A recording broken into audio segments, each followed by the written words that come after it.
Pagpapatuloy lang po ng ating pag-aaral sa unang sulat ni Pablo sa mga taga-Corinto.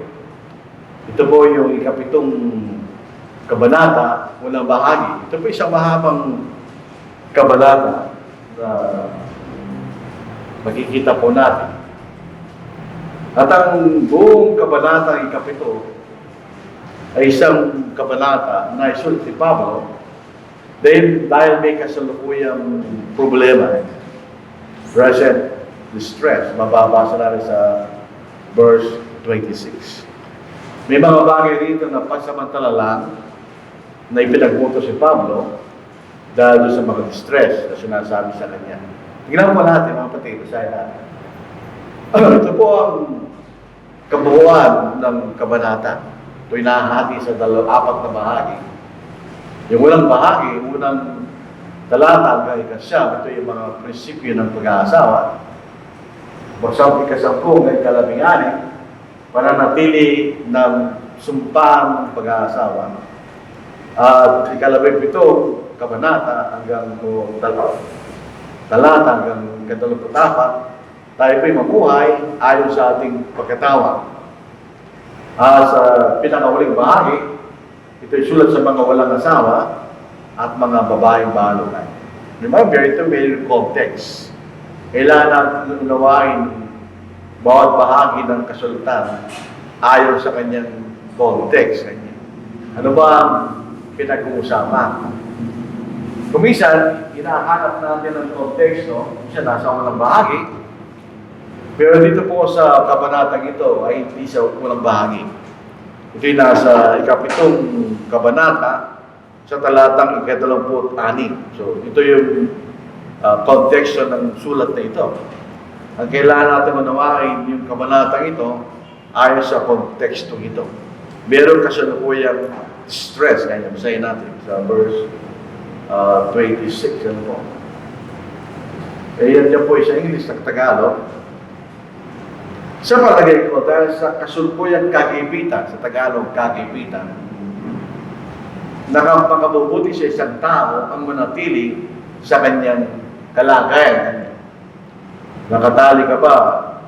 Sa verse 25. Ngayon tungkol sa mga dalaga ay wala akong utos mula sa Panginoon, kundi binibigay ko ang aking kuro-kuro bilang isa sa mga nasa mga pamamagitan ng habag ng Panginoon ay pagkakatiwala. Sa palagay ko, sa kasalukuyang kagipitan, makabubuti sa isang tao manatili sa kanyang kalagayan. Nakatali ka ba sa asawa? Huwag mong sikaping umiwalay. Ikaw ba'y malaya sa asawa? Huwag kang umanap ng asawa. Dito po sa English, ano po? Because of that distress, ang pag-aasawa ay magiging mabigat, sabi niya.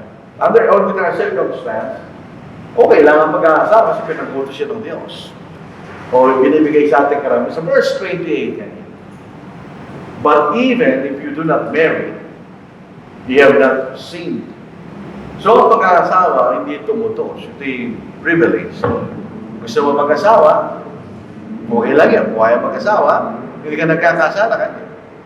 So, kung hindi yung utos ang pag-aasawa, kailangan mo mag-asawa. O hindi siya utos. If a virgin, o yung dalaga, marries, she has not sinned, hindi siya nagkasala ka. Pero sabi ito, nevertheless, such will have trouble in the flesh, but I will spare you many.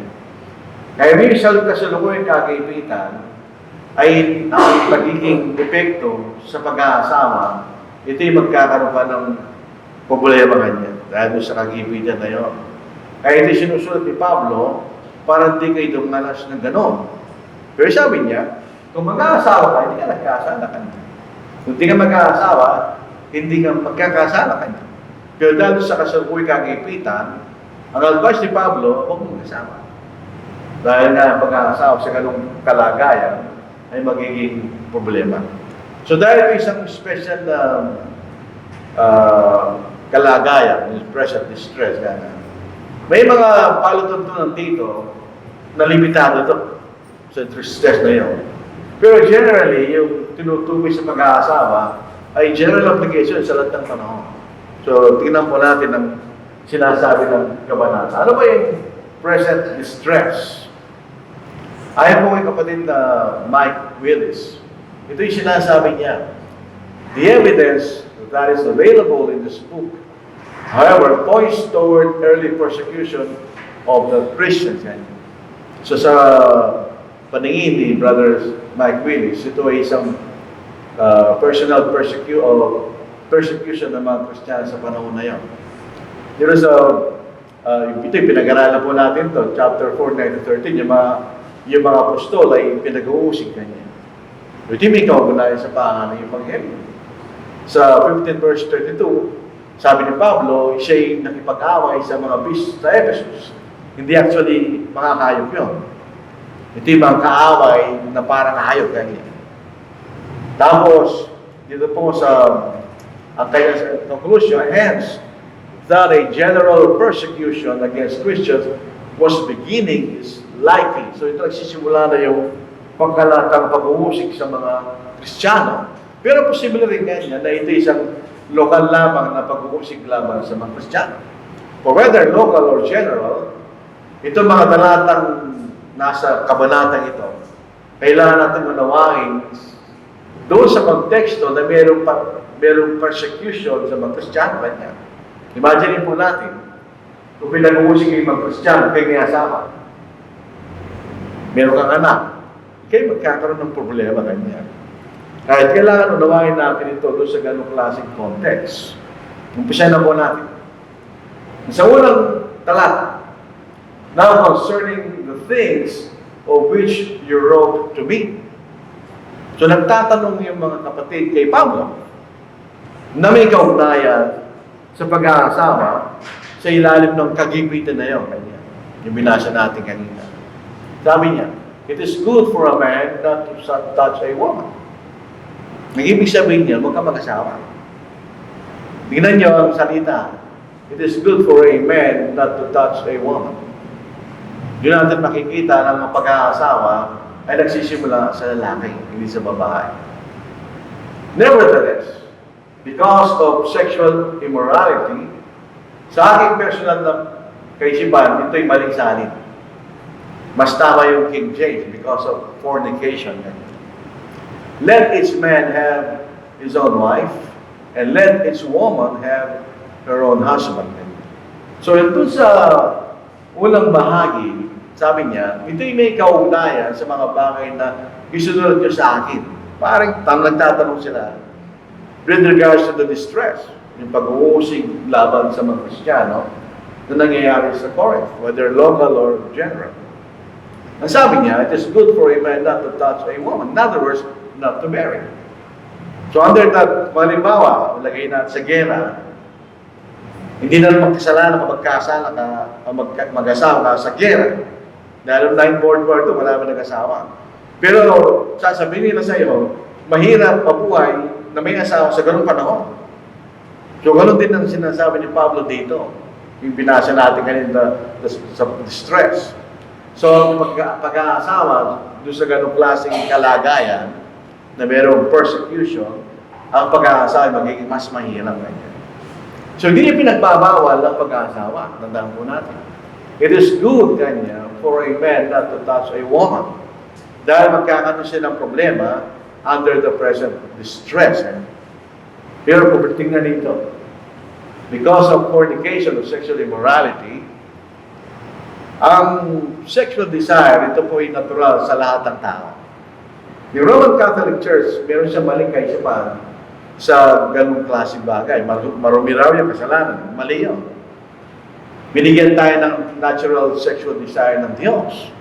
Dahil kung hindi tayo dadami. Yun ang parangan ng pagdami ng mga tao. So meron sexual desire ang bawat sa atin. Lalaki at babae. Kapag ka sinabi ng babae na wala sa sexual desire, sinungaling siya. Meron sexual desire ang babae. Ewan ko, papayag siya malay. Sa pag-aaral ng mga ibang psychologists, mas patindi ang sexual desire ng babae kaysa sa lalaki. Hindi mali yung kaisipan na lalaki yung mas matindi. Dito makikita natin, dahil sa pagkikapin, pwedeng matuksokan niya yung mga dalaga, yung binata, ng sexual desire. at siya mag-commit ng fornication right now. So, ibig sabihin, dahil meron kang natural sexual desire kay lalaki, at susundin mo yung sabi ni Pablo, mabuti, huwag ka magkasawa kanya. Sabi ni Pablo, kung hindi mo matiis, hindi mo makontrol ang sarili mo kanya, doon sa yung natural sexual desire, magsawa ka kanya. Sabi, tingnan nyo, it is good for a man not to touch a woman. It is better to marry than to be burned. Sa yung pagnanasa kanya. So, anong ibig sabihin niya? Ang pag-aasawa, ang tanging paraan to fulfill your sexual desire. Hindi mo pwedeng gamitin yung sexual desire sa hindi mo asawa. Yun yung kasalanan. That's fornication. Lahat ng illegal na relasyon sexual, kalabang tawag dyan, yan ay kasalanan sa Diyos. Sabi ni Pablo, kung hindi mo matiis kanya, mag-asawa ka. Tingnan nyo, let each man have his own wife. Tingnan nyo yung salitang is. That means ownership. Asawa mo yan. Kanya. Sabi rin dito, let each woman have her own husband. That's ownership. Ibig sabihin, kung ang isang lalaki, meron na siyang asawa, asawa niya yun. Hindi ito asawa ng bayan. Ganoon din ang babae, kung meron siyang asawa lalaki, asawa niya yun. Hindi asawa ng bayan. It's an exclusive relationship, tandaan natin yun. Pag pumasok tayo sa pag-aasawa, tinatali ka literally doon sa asawa mo. So, hindi ka pwedeng lumabas dyan. Kailangan doon ka sa loob ng pag-aasawa sa ganung bagay. Dahil doon ang paraan, sabi ni Pablo, para matakasan ng sino man na siya magkasala. Yung sinasabi ni Pablo sa talatang ito, kung ating talaga titignan. Ang isa sa pinaka number one na dahilan, kaya nilalang ng Diyos na lalaki at babae. Tandaan niyo, walang bakla, walang tomboy, kasalanan niyo. Tandaan natin, ang bakla at tomboy nagkakasala kaagad sa Diyos. Tandaan natin yun, yun ay isang kalooban ng Diyos. Ilagay natin sa ating kaisipan. Hindi normal yun. Nilalang tayo lalaki at babae lang for the purpose of procreation. Paano dadaming babae at tomboy? O bakla at lalaki? Hindi dadami yun. Dadami lang kung may lalaki at babae. Yun ang kalooban ng Diyos. Ang Kristiyano tayo, lagay natin sa ating kabuti. Lumalaban tayo sa Diyos pag pinipilit natin yun. It's one man, one woman. Not one woman and another woman. Or one man and another man. Kasalanan nyo. Usahin po natin ang Genesis chapter 1, verse 27. So God created man in His own image. In the image of God, He created him, male and female. He created. Saan yung bakla, tomboy niya? Wala tayong mababasa. Ang pagiging bakla at ang pagiging tomboy ay nilalang ni Satanas. Tandaan natin yun. Hindi nilalang ng Diyos. Pero ako, sa personal kong opinion, wala akong pakialam sa mga tao yan. Hindi ko sila gusto kaibigan dahil kalaban sila ng Diyos. Ewan ko sa inyo, pero yun ang aking personal na opinion. I have nothing to do with those people. Sabi rito, so God created man in His own image, in the image of God, He created him, male and female, He created them. Then God blessed them, and God said to them, be fruitful and multiply, fill the earth and subdue it, have dominion over the fish of the sea, over the birds of the air, and over every living thing that moves on the earth. Yan ang kalooban ng Diyos. Kaya kailangan mag-ingat tayo sa ginagawa natin kasi ito sinasabi ng Diyos na lahat babae lang. Sa pansangkuyang panahon natin, ang daming illegal at masamang bagay na ginagawa ng mga tao hindi sumusunod sa Diyos. Maraming relasyon, pareho sila babae, pareho lalaki. Mayroong same-sex marriage. Hindi kalooban ng Diyos yun. Sana wag mangyari sa Pilipinas yun. Yun ay kalooban ni Satanas. Hindi kalooban ng Diyos. Ito kalooban ng Diyos. Ang parang ng pagpapadami ay man and woman. Period. Kung Kristiyano tayo, ilagay natin sa ating kaisipan. Otherwise, nagkakasala tayo sa Diyos. Tandaan niyo. Tuloy po natin. A man and a woman, anong nangyayari? Pag sila naging mag-asawa, they become one flesh. Ito yung sexual union na sinasabi. Kaya ang relasyon sexual ay relasyon mag-asawa is unique sa lahat ng relationship. Sila lamang ang binibigyan ng karapatan ng Diyos na magkaroon ng sexual relationship. Hindi pwede sa kaibigan, hindi pwede sa pamilya, hindi pwede sa sino man, sa magkasama lang ang sinasabi ng Diyos. So sabi rito, therefore a man shall leave his father and mother and be joined to his wife, and they shall become one flesh. Ganyan. Yun ang tinatawag sexual union. Bakit? To prevent fornication. Binibigyan tayo ng pribilehyo ng Diyos sa relasyon na yun to prevent fornication. Dahil yung sexual relationship sa loob ng mag-asawa, hindi kasalanan yun. Malinis yun. Iba rin yung hindi sa loob ng pag-aasawa. Tanungin niyo yung mga pupunta sa mga prostitute kung anong pakiramdam nila. Nung binata kami, yung kapisan kami na pupunta sa mga prostitute, na sabi nila, pagkatapos mo kaya, gusto mo sa sipahin yan. Hindi totoo yan sa mag-asawa. Hindi mo mararamdaman yun. Sa mga pag ginawa ng mag-asawa yan, hindi na ipagmamahal. Hindi mo siya sisipahin. Pero pag hindi mo siya gusto dahil hindi mo siya sama. Wala yung aspekto ng relationship bilang mag-asawa kanya. Let its man have his own wife and let its woman have her own husband. So hindi pwede polygamy. Yung lalaking maraming asawa babae o polyandry, yung babae na maraming lalaki, bawal yun. One man, one woman. So yung pagkakaroon ng maraming asawa, kasalanan nyo. Wala tayong mababasang direct statement na bawal ang polygamy. Pero by the necessary inference, one man, let its man have his own wife, isa lang yun. And let its woman have her own husband, isa lang yun. So hindi pwede magkaroon ng more than one na asawa at the same time. Bawal po yung sarapan ng Diyos. Pero namatay ang asawa mo, pwede na. Pero kung buhay pa yung asawa mo, fornication yun. Pag nagkaroon tayo ng extramarital relationship, ang tawag po ito ay fornication, kasalanan sa harapan ng Diyos. Tingnan niyo ang obligasyon. Ito ang maling kaisipan natin. Ang relation sexual, there's nothing wrong. Ito isang loob ng pag-aas. Ito isang obligasyon. It's not a privilege na binibigay ng mga isa. It is a kailangan mo siyang ibigay. So, yung ating kultura, nagsisimula tayong magligaw at magmahal. Pero hindi sa lahat ng pagkakataon nag-aasawa na may pagmamahal. Hindi. Sa kultura ng mga Chinese, meron silang pinagkakasundo. Sa mga kultura ng mga Indian, ibang lugar sa India, ganoon din, pinagkakasundo sila. Ibig sabihin, sila mag-asawa. Sa ating kultura, nagsisimula tayo dito kasi nagliligawan eh. Pero sa ibang kultura, pinagkakasundo lang sila. Tingnan nyo, si Isaac at Rebecca, isahin natin ang kasaysayan nila. Ang sabi nito, now Isaac came from the way of Beer-lahai-roi to isang lugar, for he dwelt in the south. And Isaac went out to meditate in the field in the evening. So siya nananalangin. And he lifted his eyes and looked, and there the camels were coming. Then Rebecca, ito yung maging asawa, hindi niya kilala. Si Isaac, hindi niya kilala si Rebecca. Si Rebecca, hindi niya kilala si Isaac. Yun ang first time na sila magkikita. Then Rebecca lifted her eyes, and when she saw Isaac, she dismounted from her camel, for she had said to her, the servant, who is this man walking in the field to meet us? Sino itong lalaki ito? Na sumasalubong sa atin. The servant said, it is my master, itong aking Panginoon, si Isaac. She took a veil.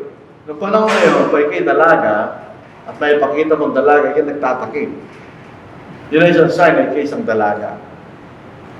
Sabi dito, so she took the veil and covered herself.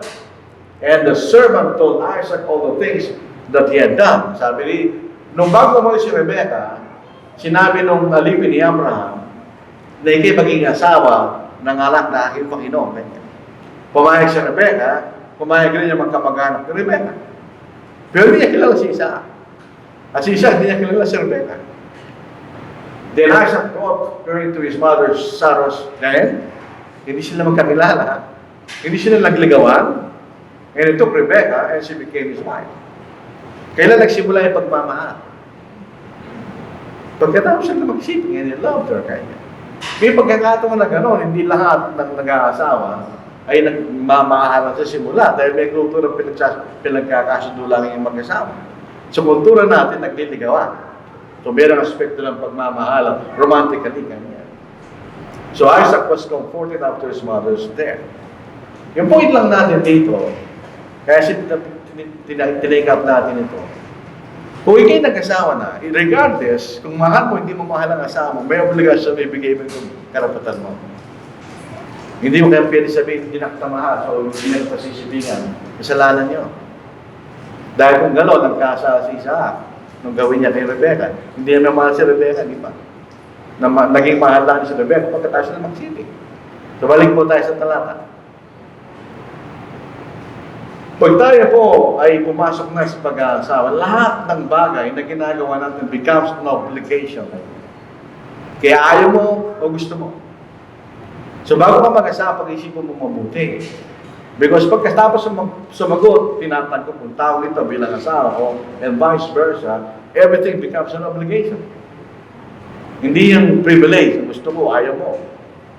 Kailangan obligasyon na gawin mo yun. Kaya na sinasabi ng Biblia. So Ephesians chapter 5 verse 33. Nevertheless, let each one of you in particular so love his own wife as himself. Ano ba? Ano yung salita itong love na ito? Ang romantic love, ang Greek word niya ay eros. Doon ang galing sa salitang erotic. Yan ay sexual love.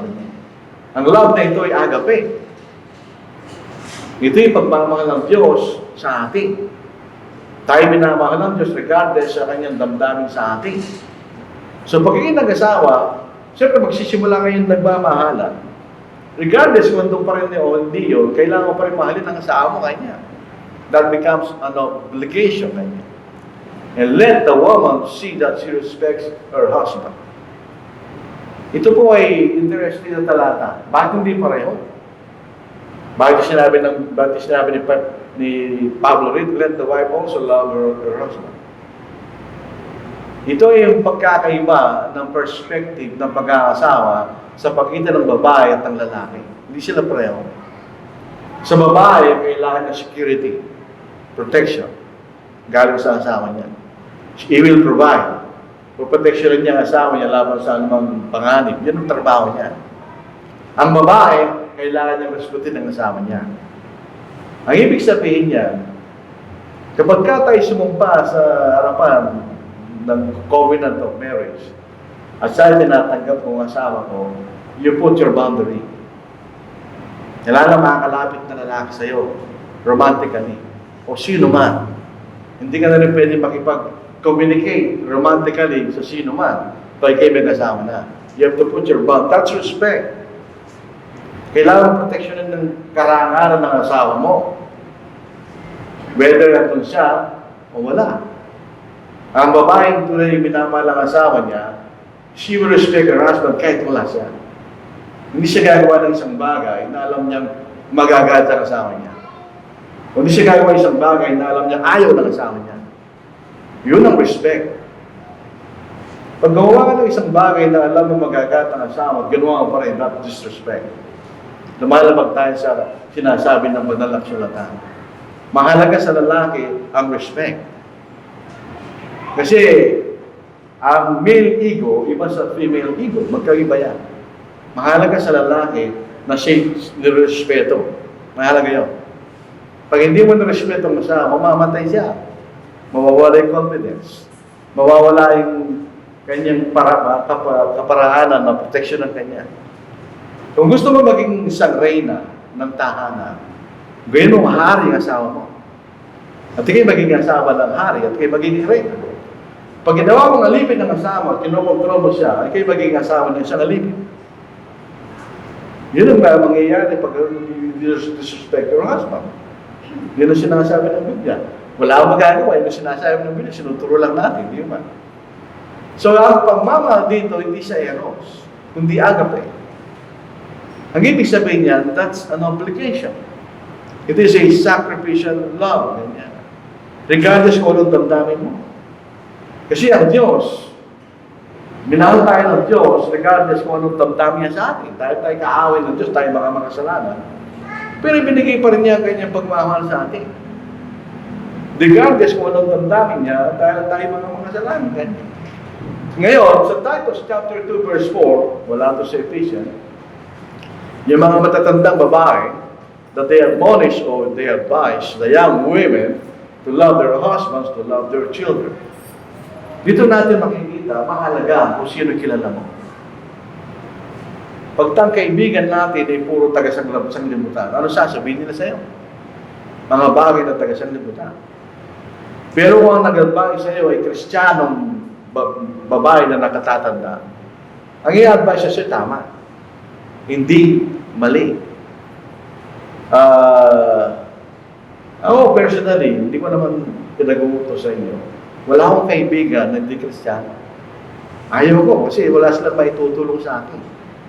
Lahat ng mga close friends ko ay mga Kristiyano lahat. Dahil kung may kailangan ka ng advice, mas gusto ka advice ng isang Kristiyano kaysa sa hindi Kristiyano. Isang particular na example, wala na yung kapatid dito, hindi natin kailangan makitin ng pangalan.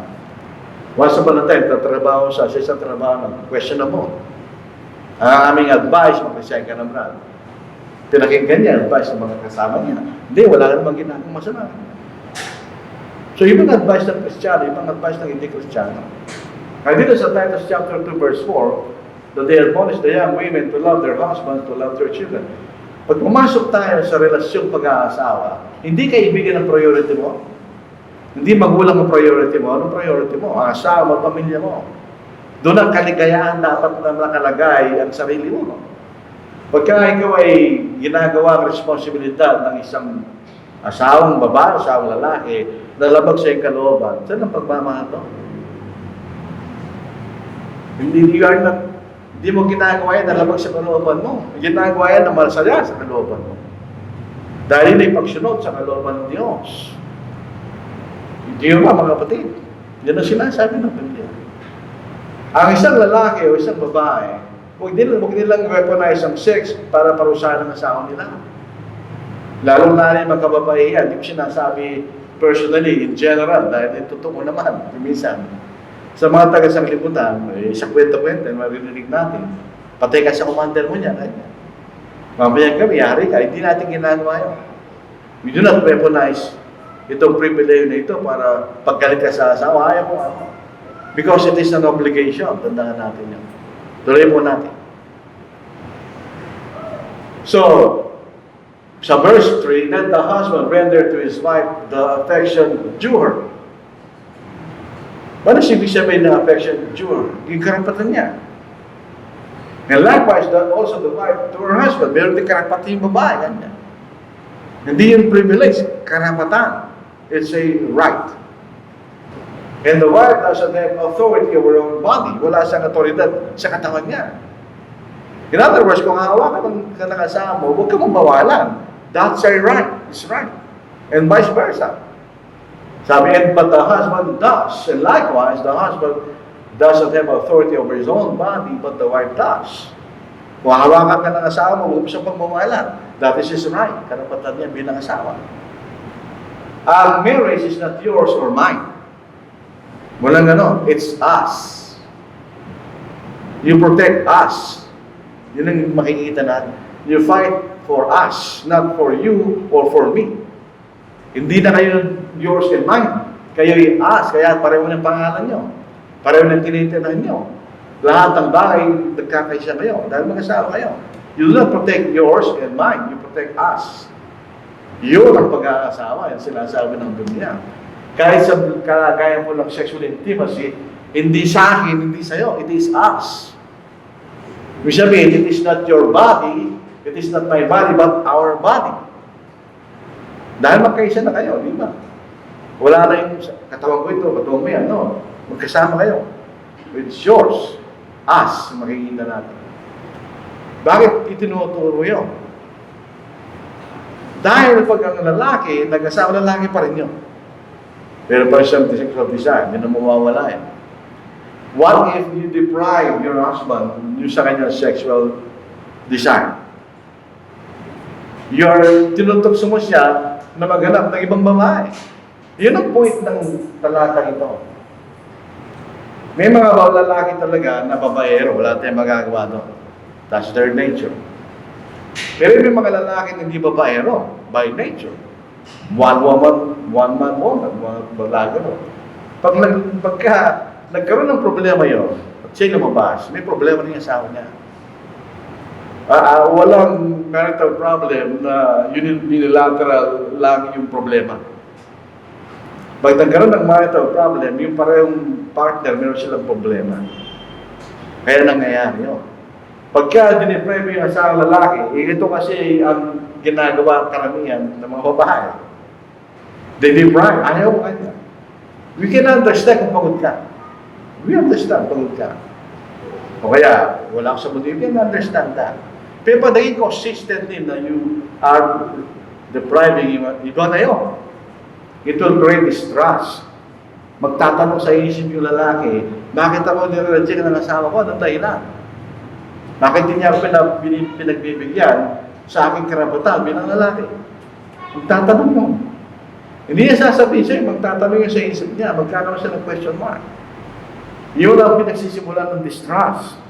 Mag-iisip ng ibang bagay yun kasi ginagawa mo hindi naman. Kailangan sa mag-asawa, yung bagay na yun, hindi dapat nawawala yun. Yun ang glue ng pag-aasawa. Tandaan po natin yun. Otherwise, ba't pa kayo mag-asawa? Kung hindi yung ginagawa yun. Hindi na kayo mag-asawa pag ano. Ang definition ng pag-aasawa, you have sexual relationship. When you deprive the sexual relationship, wala na marriage yun. That's not marriage anymore. Wala na yung glue na ginagawa sa pag-aasawa. Ganun din sa asang babae. Pag hindi siya pinagbibigyan ng asang lalaki, most probably, although mas malimit sa lalaki kaysa sa babae, may magkakaroon pa rin kayo ng problema. Pag nadideprive yung babae sa kanyang sexual desire, pwede siya maghanap ng iba. Mas madali nga sa babae dahil lalapitan lang yan. Yung lalaki, maliligaw ko yan. Tapos, pag ito, sexual obligation is done according to the God's will, walang fornication na mangyayari. Wala. At ang unless others na nagbabayaran ng lalaki o lalaki rin babae. Pero kung sila yung normal na tao, hindi mangyayari yun. Fornication will not happen. Pag sinusunod natin ang kalooban ng Diyos. Sabi rito, ang lalaki doesn't have authority sa kanyang katawan. So, hindi niya pwedeng i-deprive yung asawa niya sa kanyang sexual need. Yung babae, pagdalaga siya, alas ang sexual need. Hindi nature ng babae yun. Pero once nagsimula siya doon sa sexual relationship sa kanyang asawa, meron na siyang sexual need. Aminin niyo, hindi, gusto rin niyo. Although yung mga babae, ayaw namin kanya. Hindi totoo yan. Nagsisinungaling kayo, gusto rin nila yun. Yun ay natural na bahagi ng pagiging babae. Tapos, yung babae, wala siyang authority sa kanyang sariling katawan. She cannot deprive her husband sa kanyang sexual rights. So, sa mga binata talaga na mayroon kayong plano mag-asawa, hindi niyo. Once na kayo nag-commit na maging mag-asawa, kailangan tandaan nyo, that's an obligation. Yun po ay kailangan sa isang healthy marital relationship. Kaya magiging masaya kayo sa isa't isa dahil sa bagay na yun. Yun ang nagpapasaya sa inyo. May nag-anticipate ng isang kasiyahan na binigay ng Diyos, legally, legitimately.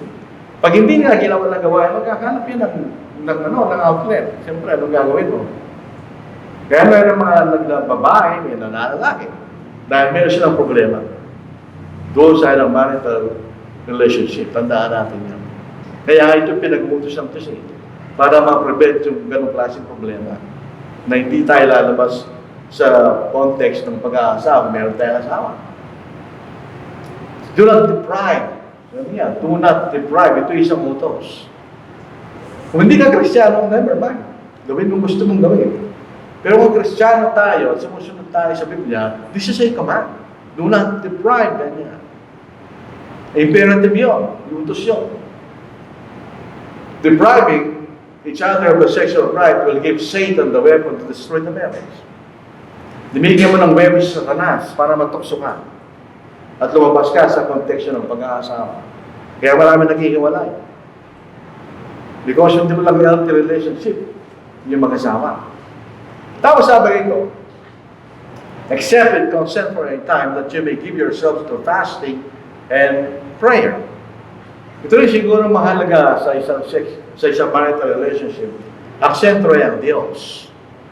Siya kasi gawa niyan. So kailangan tayong manalangin magkasama bilang mag-asawa sa harapan ng Diyos. Dahil ang marriage is a spiritual obligation.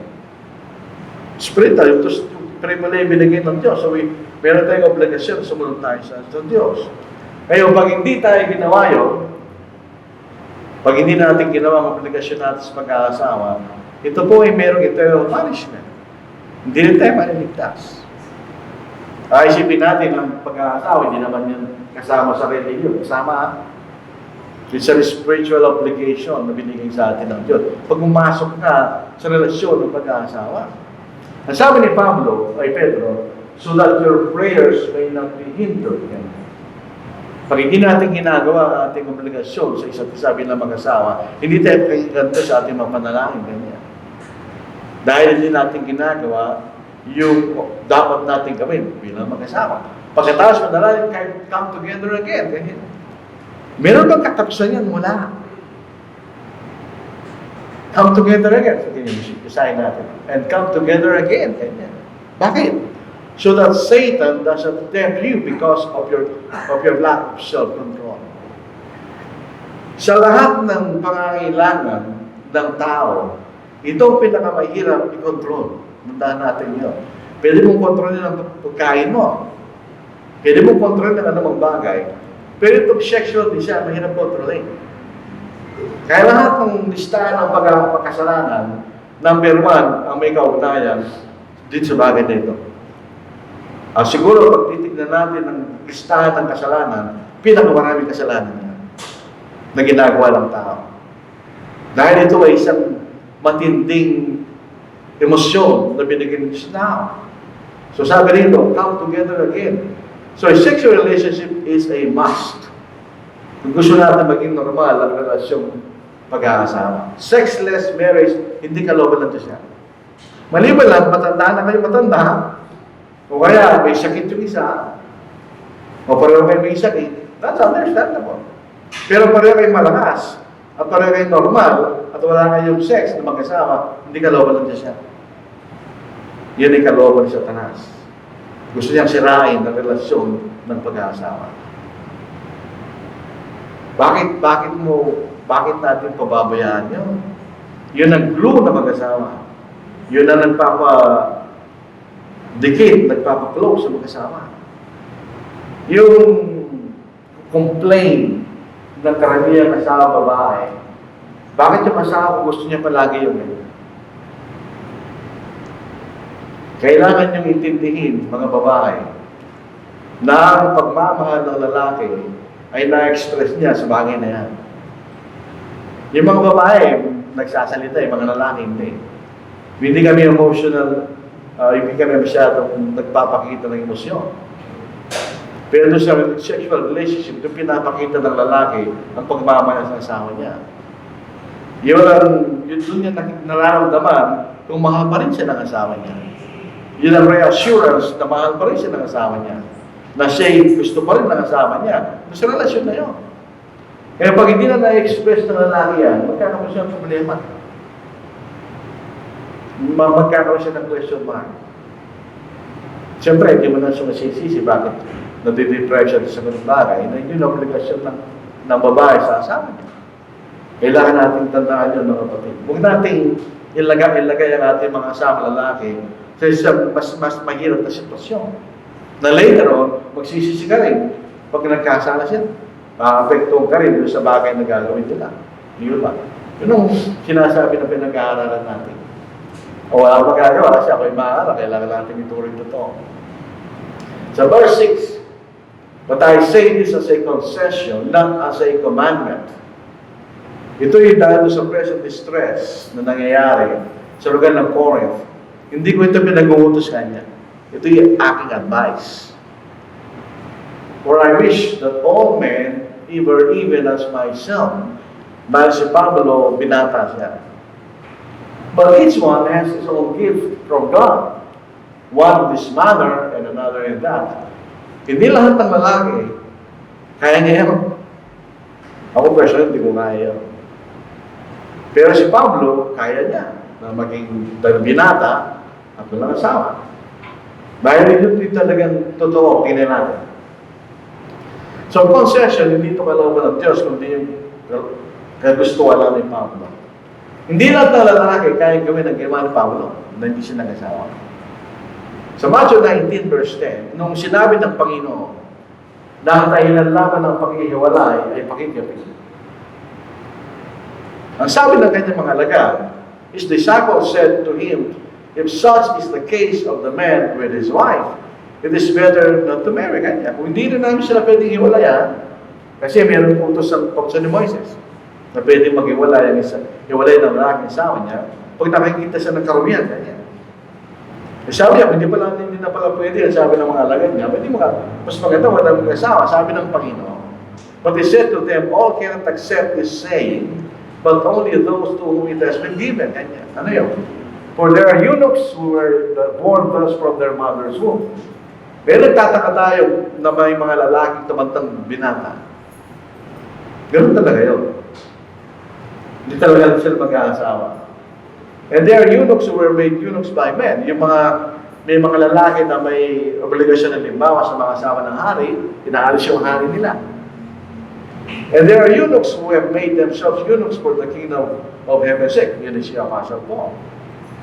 He who is able to accept it, let him accept it. Kung ayaw yung kanyang hindi mag-asawa, itagapin nyo. Pero hindi nyo kaya, kaya huwag tagapin. Yun si Pablo. Siya yung pangatlo. Kanya. There are eunuchs who have made themselves eunuchs for the kingdom of heaven's sake. Kanya.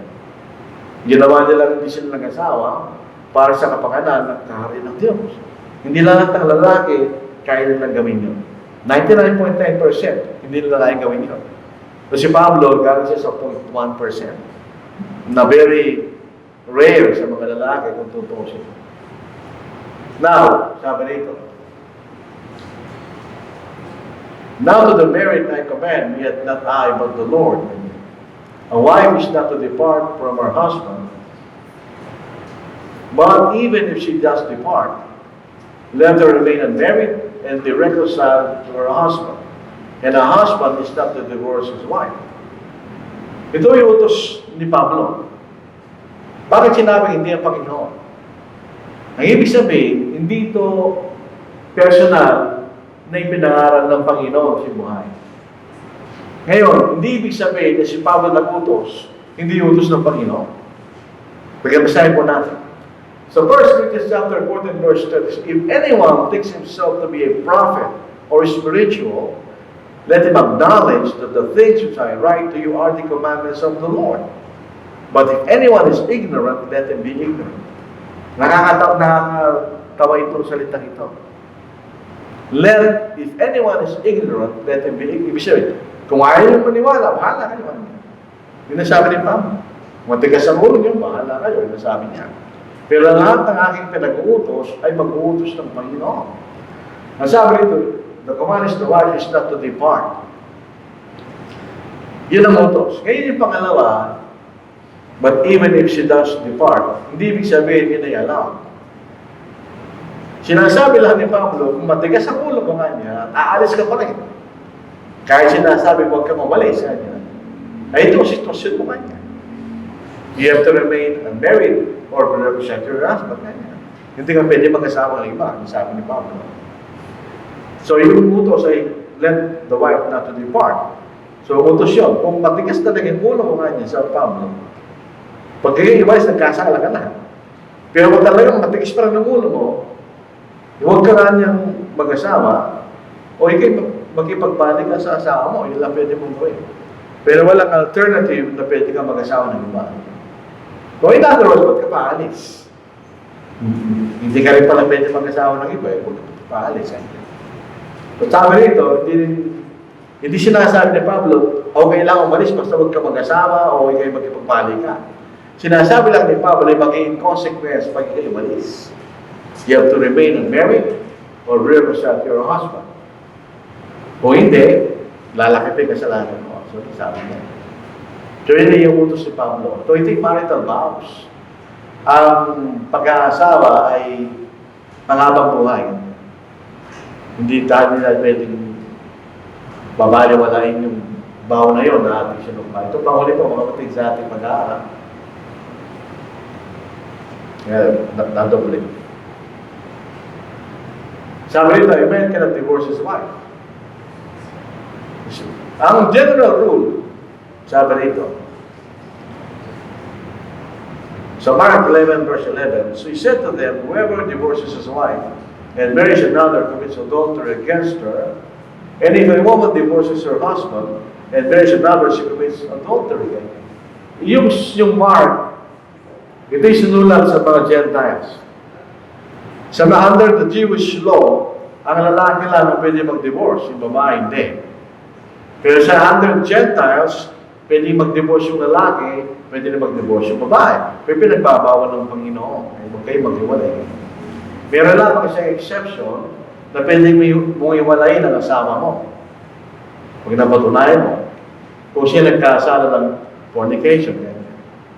Sabi rito, and I say to you, whoever divorces his wife except for sexual immorality, mas maganda yung King James fornication, and marries another commits adultery. Bakit? Asawa pa rin yun.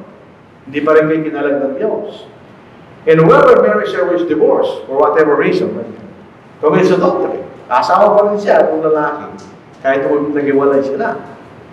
Bakit pinag ng Panginoon na mag-asawa yung naging biktima ng pakikipig? Dahil ang pag nagkaroon ng actual sexual act, yung isang lalaki sa hindi niya asawa, and vice versa, nasisira yung pagtitiwala. At alam ng Panginoon yun, dahil siya gumawa ng pag-aasawa, at alam niya ang nature ng tao. Dito po sa bagay na ito, kung magtataka po tayo, bakit ang lipunan, meron siyang double standard sa bagay na yan. Na pag ang lalaki ang nagkasala niya para mas magaan. Pag ang babae nagkasala, mas mabigat. Ang dahilan ito, ang lalaki, kumisan, siya'y nag-aanap ng babae, naglalaro lang siya. Pwede pa rin siya umisan sa akin, mahal pa rin niya ang asawa niya. Although may kaso rin, na iaalis, iiwan niya asawa dahil mayroon sa mahal na iba. Pero in most cases, naglalaro lang ang lalaki. Pero pag ang babae na ang nag-repeat, hindi lang panglalaro yun. Kasama niya ang emosyon niya. Yun ang pagkakabay ng babae at ng lalaki. Ang babae, pag nagkasala ng sexual acts sa hindi niya asawa, hindi niya may babalik yung pagmamahal niya sa asawa niya. Mamlilipat yun sa bago niyang lalaki. Kaya mas kinukundi na ng lipunan pag ang babae ang nagyapin. Makikita ninyo, kahit sa pagitan ng mag-asawa, pag ayaw ng babae, walang magagawa yung lalaki. Pag sinabi ng babae, wala akong sagutin, walang magagawa yung lalaki. So yung babae ang nag-iimbita niya. Kung ayaw mo kalimbawa, niligaw sa ibang lalaki, pinapasok niya, in-entertain niya. Ganun ang babae, entertain niya, patay kang bata ka. You have allowed ng opening ng lalaki sa'yo. Kaya kailangan pag mayroong asawa, mayroong a boundary. You do not allow anyone na pumasok doon. Dahil ang lalaki yan, ako lalaki ako eh. Pag nanligaw ka ng babae, tinentertain ka niya, ang gagawin mo. Nagpapatuloy yung paniligaw. Pag nanligaw ka ng babae, sabi niya, ayaw kita, patay ka bata ka, wala ka magagawa. So when you allow someone, entertain him, kay babae, pinapapasok mo siya. We will be susceptible sa consequence no. Deligaw ka ng lalaki. Kasi pinayagan mo siya eh. Kaya ang babae kailangan meron sa boundary. A firm boundary. Walang sino makakapasok kahit sino. Lalaki yung asawa lang niya. Yun ang sinasabi ng relasyon ng pag-aasawa. Hindi sila pareho. Iba ang mentality ng lalaki, ibang mentality ng babae.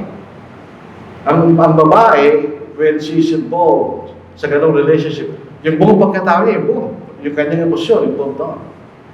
Hindi siya papayag na magkaroon ng sexual relationship sa isang lalaki na hindi niya gusto. Pero lalaki, pwede niya gawin yun. Pwede niya maglaro kahit hindi gusto. Nature ng lalaki yun. Hindi natin sinasabing tama yun. Kaya nag-aasabi ng lalaki to prevent ng gano'n. Pero sa babae ba? Kaya nga pagka nagkaroon ng halimbawa, nagluho yung lalaki, nasasaktan yung babae. Kasi yung kanyang emosyon ay involved sa relationship. Pero pag yung babae nagluho, mas masakit siya sa lalaki. Kasi ang tingin ng lalaki sa asawa niya, asawa mo yan. She is mine. Ganyan. Hindi sa'yo, akin yan. Pag mayroon pumasok na iba doon, masasaktan siya. Hindi mo na siya mababalik sa dati. Babaksak yung kanyang confidence. Pag ginawa ng babae yung sa asawa niya. Kaya mag-ingat mo tayo, ito sinasabi ng Biblia. Kung Kristiyano tayo, gawin natin yan. Kung gusto natin maligtas. Kung nagkasala tayo na magsisi tayo. Pero kailangan tayong bumalik. Kaya lang, ang problema nga dyan, pag nagkaroon na ng sexual act, mahirap na yun. Nasa parte ng babae. Mahirap siyang bumalik. Doon sa dati niyang kalagayan, bago niya ginawa. Kaya ito ay sa atin. Ito yung warning. May asawa ka, wala kang asawa, may plano mag-asawa. Kailangan natin manawain yan. Kaya nga pagka doon sa wedding ceremony, meron silang cord, di ba? Nakataling lalaki sa babae, nakataling babae sa lalaki. That's a symbolism na from now on, kayong dalawa lang. It's an exclusive relationship. Huwag niyo papasukin ng sino man doon sa relasyon na yon dahil masisira yung marriage relationship.